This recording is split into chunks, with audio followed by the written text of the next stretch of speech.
نحمده ونصلي على رسوله الكريم أما بعد. قال الله تعالى في القرآن الحكيم: بسم الله الرحمن الرحيم. ربنا آتنا في الدنيا حسنة وفي الآخرة حسنة وقنا عذاب النار. وقال النبي صلى الله عليه وسلم: خير الناس من ينفع الناس، أو كما قال صلى الله عليه وسلم. صدق الله العظيم وصدق رسوله النبي الكريم. اللهم صل على محمد وعلى آل محمد كما صليت على إبراهيم وعلى آل إبراهيم إنك حميد مجيد.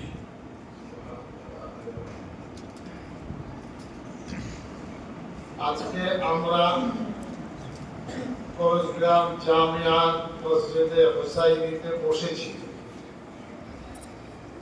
আমরা আজকে আপনাদেরকে কষ্ট দিয়েছি, ডেকেছি। তার লক্ষ্য উদ্দেশ্য হলো SIR, তিনটি শব্দ বিশিষ্ট একটি বাক্য। বাংলা ভাষায় অনুবাদ হবে বিশেষ সমীক্ষার ভিত্তিতে ভোটার তালিকা নির্ণয়ন। এতদিন ভোটার তালিকা হতো জানুয়ারি মাসের 1 তারিখ থেকে এপ্রিল মাসে, অক্টোবর মাসে, ডিসেম্বর, বছর 4 বার। মানে যাদের সময় 18 বছর উত্তীর্ণ হতো ভোটার লিস্টে ঢুকে। বর্তমান নির্বাচন কমিশন ওই পদ্ধতিটাকে ফ্রিজে করে বন্ধ করে দিয়েছে। ভালো করে কথাটা মাথায় নেবে। তার মানে ওই পুরনো পদ্ধতিতে ভোটার লিস্ট আর তৈরি হবে না। বোঝা গেল না? গেল না? এবার ভারতবর্ষের 12টি রাজ্যে উত্তরপ্রদেশ, তামিলনাড়ু, কেরল, গোয়া, মধ্যপ্রদেশ, পশ্চিমবঙ্গ সহ 12টি স্টেট, আর একটি হলো কেন্দ্র শাসিত আন্দামান নিকোবর, যেখানে ভোট হয় না। কেন্দ্র সরকারের প্রতিনিধি গভর্নর সেই রাজ্যকে পরিচালনা করে। যে 12টি রাজ্যে ভোট হয় তার নামগুলো বললাম। 2002 সালে পশ্চিম বাংলায় SIR হয়েছিল।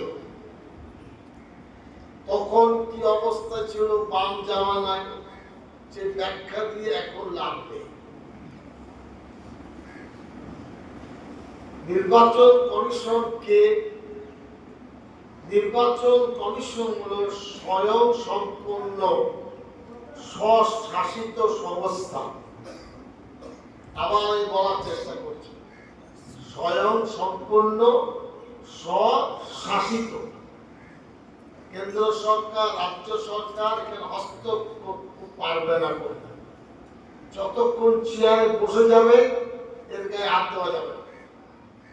নির্বাচনের পদ্ধতিতে তাদেরকে হাত দিতে হবে।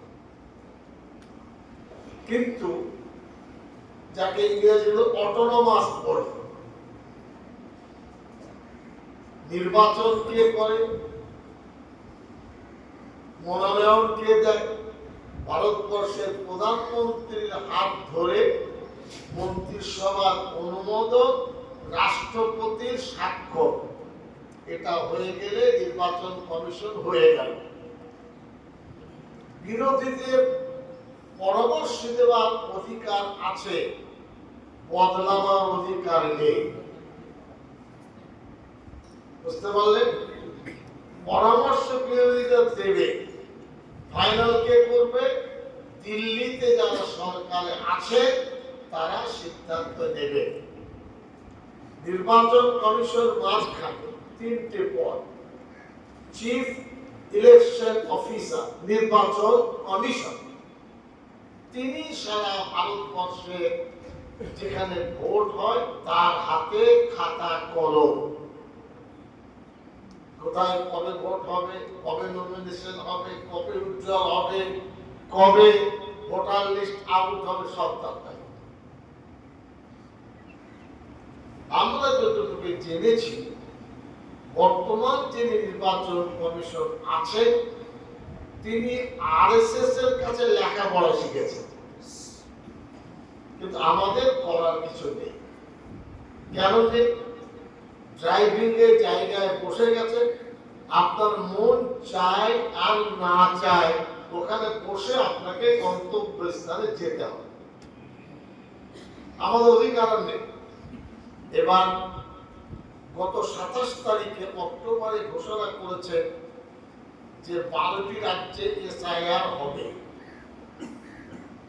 পশ্চিম বাংলায় শুরু হয়েছে, একটা হলো ভোটার তালিকা আর একটা হলো লোক গণনা, দুটো কিন্তু তফাৎ।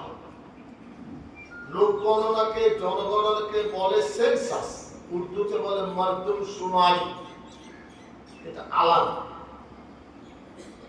আর একটা হলো ভোটার লিস্ট, এটা আলাদা, দুটোকে গুলিয়ে দেবে।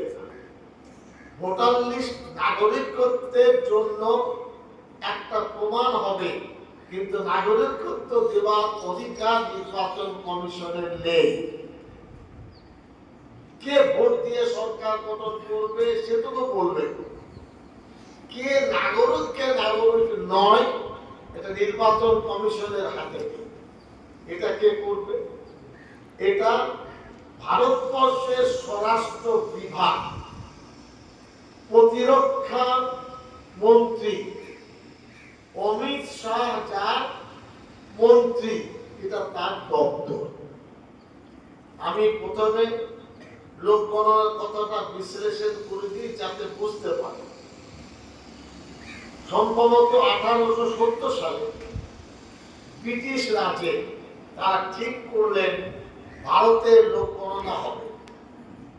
তারপর থেকে প্রতি 10 বছর পর পর এই লোক গণনার সিলসিলা চলতে থাকে। 47 সালে স্বাধীনতার পর জওহরলাল নেহরুর জামানায় শুরু হলো 61 সালের লোক গণনা। 61, 71, 81, 91, 1 এবং 11, 6 বার গণনা হলো। 2011 সালের পরে ভারত সরকার আর লোক গণনা করেনি। দায়িত্বটা হলো কেন্দ্রীয় সরকারের স্বরাষ্ট্র বিভাগে। 11 সালের যে সেন্সাস লোক গণনা, তাতে দেখা যাচ্ছে ভারতবর্ষে উত্তরপ্রদেশ, বিহার, পশ্চিমবঙ্গ, কি বললাম, লোক গণনায় দেখা যাচ্ছে 50% মুসলমান বাস করে, 50% অন্য বাস করে। এটা যখন তারা জেনেছেন তখন থমকে দাঁড়িয়ে গেছে। এখন যদি আমরা লোক গণনা প্রকাশ করি তাহলে তো ব্যাপারটা কোন দিকে যাবে আমরা বলতে পারছি না। বিরোধীরা চিৎকার করে বলছেন 2011 সালের সেন্সাসে জাত ভিত্তিক আপনারা প্রকাশ করুন কার সংখ্যা কত। বুকের পাঠানে কেউ চেঁচামেচি করে না, যাতে ভিতরে আমরা জানতে পারবো আমরা কত। ভারতবর্ষ বাদ দিলাম, পশ্চিমবাংলায় 2011 সালের সেন্সাসে 31-32% লোক সংখ্যা ছিল। এখন আমি আপনাদের বলছি কম হলেও 37 থেকে 38% মুসলমান বাস করে পশ্চিম বাংলায়। এটা কেউ বলবে না। আমি যে দল করি তারাও বলে, কেন্দ্র সরকারও বলে। কেন বলে না আমি সে উত্তর দিতে পারবো। আপনাদের বোঝাচ্ছি, আপনারা কেন বুঝবেন না আমি জিজ্ঞাসা করি। দেশে বাস করতে চান না, প্রয়োজন নেই, ভাবছেন আমরা খেলা করছি, আমাদের সময় নেই, শরীর নেই। আপনাদের গিলে খেতে হবে যদি বাস করতে চান, আর তাহলে জানাবার হতে হবে। নিজের মসজিদ, নিজের মাদ্রাসা, নিজের জায়গা, অস্তিত্বটা ব্যক্তিগত। ব্যক্তিগত অস্তিত্ব রক্ষার জন্য নাগরিকত্ব দরকার। ব্যক্তিগত অধিকারকে প্রতিষ্ঠিত করতে গেলে ভোটার লিস্ট দরকার। এটা মাদ্রাসাদের মাথায় ঢোকে না। আমার মিটিং করেছেন মাদ্রাসায়, কেন করেন আমি জিজ্ঞাসা করি। হাওয়াই ঘুরছে, হ্যাঁ, মানে আকাশে করে জান্নাতে ঘুরছে, মাটিতে পা পড়ে না, কেন পড়ে না? কেন? সব দুনিয়ায় বোঝেন, এটা বোঝেন না। এটা ব্যর্থ। ইউপি এর মধ্যে আছে। দেওবন্দের মহাজনের কাছে ইলেকশন কমিশনের কাগজ। মুফতি আফফান হলেন উত্তরপ্রদেশ জমিয়তের সভাপতি। ওই গুজরাটে মিটিং হলো বুঝে কাজ আঞ্জাদ, সেখানে আলোচনা হয়েছে, সবাই যেন এটা ভাবে। আমরা ভাবতে শুরু করেছি। অনেকে ভাবছেন চৌধুরী সাহেব রাজনীতি করছে, লজ্জা হয় না, শরম হয় না?